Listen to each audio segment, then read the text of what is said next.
I want to share about how I came to realize and find my identity. I remember, sometimes finding who you are, it is not easy.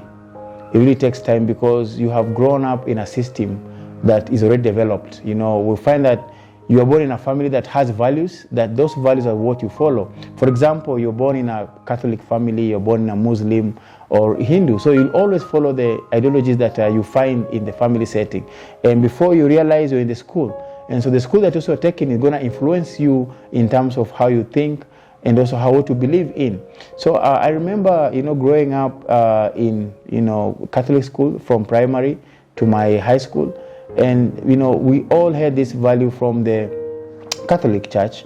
And so this is what I knew and this is how I grew up. So after I finished school, I come out the life here. And so I found there's liberal outside here. There's also other, beliefs. And so I started fighting with my, my thoughts in terms of like what I was taught to believe in and what I feel like is right for me. Because I feel sometimes it was more of like one way, like you need to believe this is the only correct way. And so in that perspective, like other, beliefs are not making sense. And so I feel like it kind of like I lost my identity, and somehow because I didn't really know who I was and I was trying to find myself. So I remember I met my coach, my mentor, Mrs. Patricia Van Engelen, while I was in Amsterdam. That was back in 2013. And so we were having coaching sessions. She helped me a lot in terms of just, first knowing my purpose, and secondly, just, finding my identity. So I remember Patricia, one thing she, when we met, she gave me a note after our weekly sessions. And this note was written Matthew 6:33, which was more of like, first seek the kingdom of God, and all these other things shall be able to follow. And so while I was going through this, message, I saw like a revelation, because sometimes we chase a lot and we don't chase with purpose. So the world has just, we're in this bubble whereby you just like push, or you just want to get stuff, but without even knowing why, So, and then our next meeting, she was able to teach me about Genesis chapter 1:26, where she really expanded more on I was made in God's identity. And so anything else is just noise. So I had to believe in me being that, at some point I was told I cannot do this because I wasn't able, I wasn't perfect.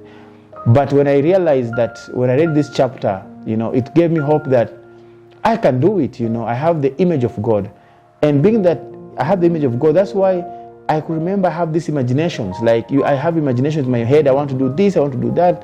But sometimes you find that people don't, see your imaginations. They'll discourage you. And that's why even kids are very curious. They'll tell you many things. I want to be like a pilot.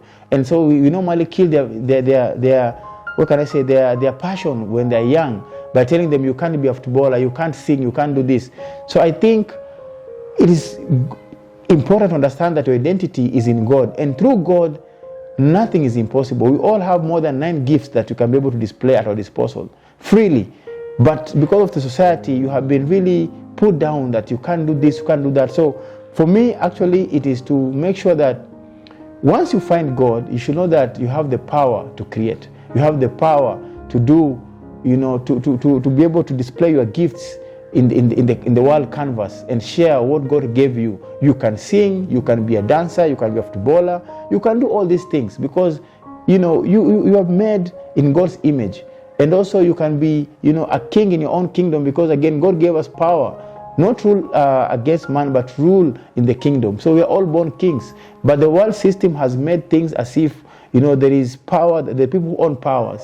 And that's why the world is really suffering at this time. There is wars, there's no peace, there is diseases, pestilence. And God says in the last days things will happen in a very unprecedented times. So we are living in times that if you don't know who you are, you'll really suffer. And sometimes identity can take time to find it, because it can even, if you are lucky to find who you are in your 20s, then that makes sense, because that's the time whereby you are carried with peer pressure. You want to be, with friends who, make sense to you in that time. But for me, I discovered my identity when I was in my 30s, And so, in the ages that I was maturing, and also be able to understand that, I need to go slow down on the peer pressures, and start focusing mostly on who I am, and also understanding the principles of the God's kingdom, which helped me to be able to shape my character.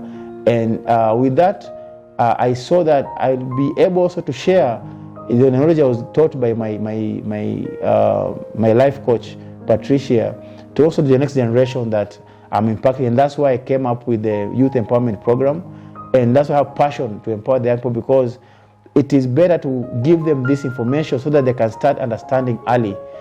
As they grow up, if you can get this early, the better. Because it took me time to find myself, and I thank God that it made sense at the end of the day. And we are who we are now. We have really impacted young people, and I'm glad that this message will change how you think, because there are a lot of noise going around. Just know that your identity is very important. Protect it, and always say no where is necessary, because not everything, because we came in a sort whereby you have to say yes to everything. But here, I urge you to even no is a good answer. Where it is necessary, you can apply it. And so I thank you for watching our episode of the King's Table, and I'm really looking forward for you guys to subscribe, like, and share. We'll be able to share more deep content to be able to help you grow in your daily lives. May God bless you. Shalom.